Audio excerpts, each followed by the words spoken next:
Forbes Insights is the thought leadership practice for Forbes, better known for Forbes magazine and our very large web property, Forbes.com. But we conduct primary research and what I call thought leadership research for blue chip customers around the world, and typically around issues of critical import to C-suite executives or to high net worth folks who are have a very strong affinity to Forbes.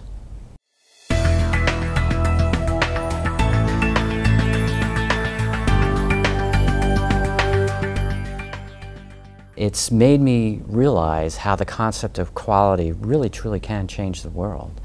And it's not just the responsibility of folks with quality in their titles. It's not just the responsibility of the tradition for which quality came from through manufacturing.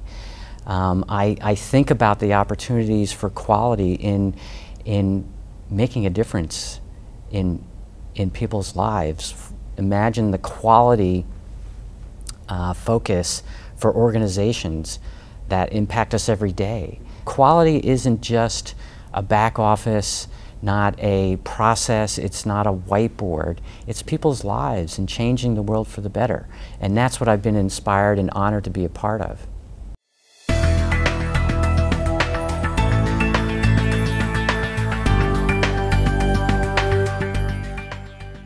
The opportunity to work with ASQ is really, one, it's an honor and a privilege to work with this organization who has done such amazing work. I think that the whole concept behind this research, which is identifying and illuminating the culture of quality, is something that's on the minds, perhaps whether they know it or not, of every C-suite executive in the world. How do I make my organization better? How do I constantly improve? How do I move my organization to the next phase? How do I innovate?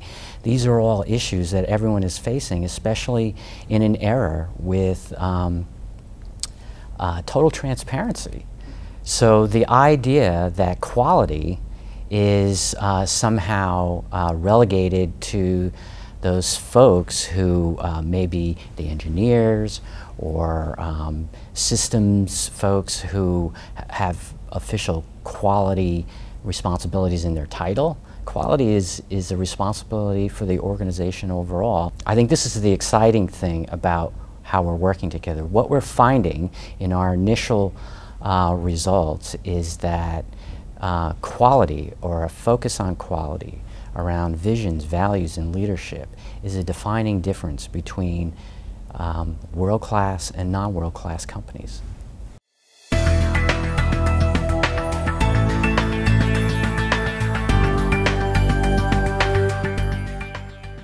The demographics for the research that we're doing is a global audience of senior decision makers, including C-level executives, at companies of all sizes, but about half under 500 million sales, about half over 500 million sales, and with a significant component of what we would call Forbes Global 2000 companies, the very largest companies in the world.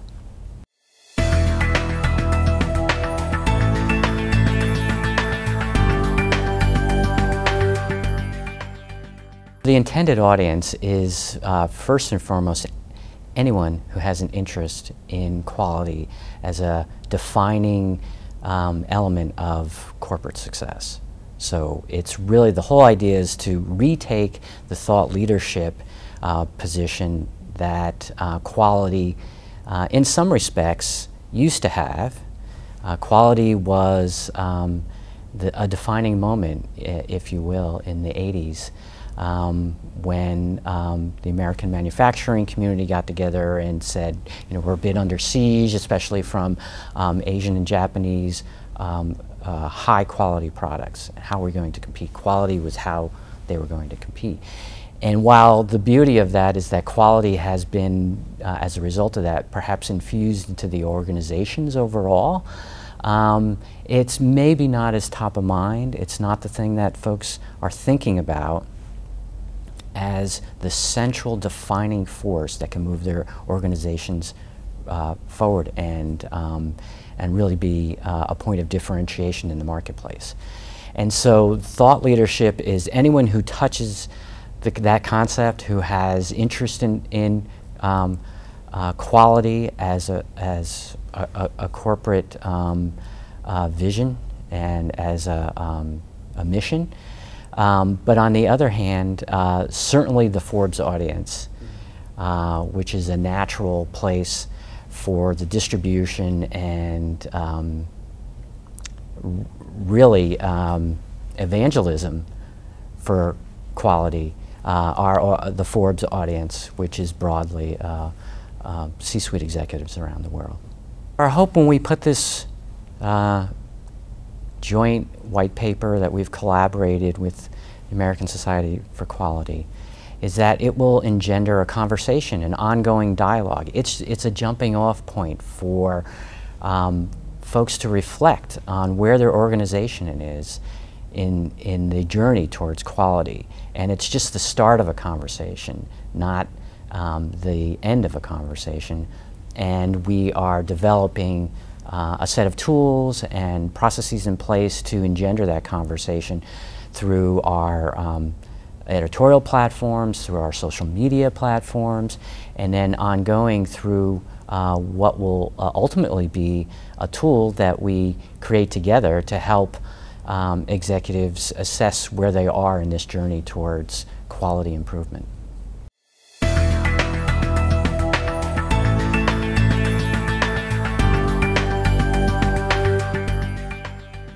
With the self-assessment tool that will come out of the research that we have done together with ASQ, it will help folks really see where they fall in this journey towards quality, as we've come to find out that there is a pretty large point of differentiation between companies who say quality is important to them and world-class companies where quality is at the top of the organization's mandate.